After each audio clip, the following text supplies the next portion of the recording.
Mheshimiwa Spika, nihitimishe hotuba yangu kwa kuwaahidi wananchi kuwa serikali ya awamu ya 6 chini ya uongozi mahiri wa Daktari Samia Suluhu Hassan, Rais wetu wa Jamhuri ya Muungano wa Tanzania, itaendelea kuwatumikia Watanzania kwa moyo wa dhati kwa kuzingatia kauli mbiu ya kazi na utu, na tunasonga mbele. Katika kuhakikishia hilo, ninasisitiza watumishi wote wa umma kufanya kazi kwa bidii na maarifa ili kutoa huduma iliyo bora kwa wananchi bila upendeleo. Mheshimiwa Spika, utekelezaji wa miradi mingi iliyofanyika ni ushahidi kwamba rais wetu ni mtu wa matokeo, maneno kidogo, vitendo vingi ambavyo vinaongea katika maeneo mengi hapa nchini. Mheshimiwa Spika, sasa baada ya kuwa nimesema hayo, naomba sasa kuleta maombi ya makadirio ya mapato na matumizi ya fedha ya Ofisi ya Waziri Mkuu na Ofisi ya Bunge kwa mwaka 2026-2027. Mheshimiwa Spika, katika mwaka 2026-2027 Ofisi ya Waziri Mkuu inaomba idhini ya kukusanya maduhuli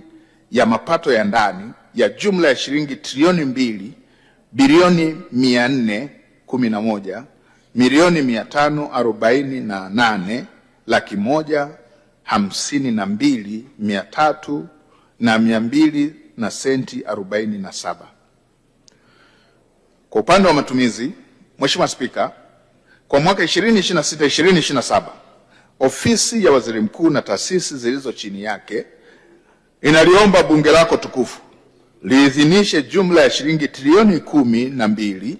bilioni 502 milioni 356 160,000. Kati ya fedha hizo, shilingi trilioni 8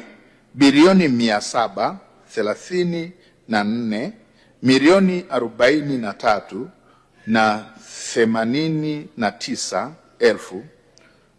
ni kwa ajili ya matumizi ya kawaida na bilioni 764 milioni 313 na 71,000 ni kwa ajili ya matumizi ya maendeleo. Mheshimiwa Spika,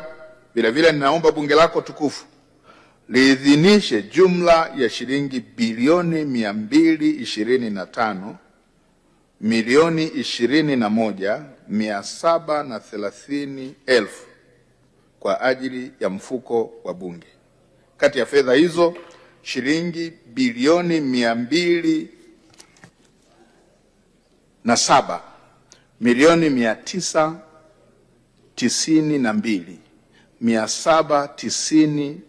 992,798,000